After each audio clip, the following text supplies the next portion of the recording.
Mag-alas 11:30 na, tara samahan nyo akong kumain ng umagahan at pananghalian. First stop, let's buy our drinks. Kaya mas barato lang dito sa vending machine niya. Freshly squeezed orange juice na siya.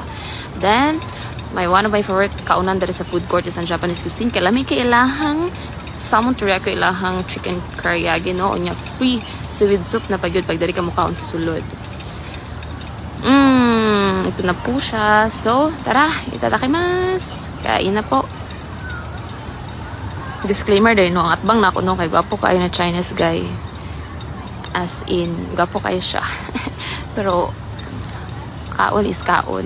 So, I'm not so demure and not so cutesy during a video. But, why not? Pasulyap-sulyap kunwari, patingin-tingin sa akin. Patingin-tingin sa'yo pala, Chinese guy. Ito na ba yun? Ikaw na ba? Ikaw na ba si Mr. Right? Ikaw na ba ang love of my life? Charot. Kung yabag ko, why not? Bawal mo kanta. Lamig kayo lang sweet soup actually. One of my favorite. And ilaha pong kanang murag salad nga repolyo. Hasta yung lamya ay. So, that's it.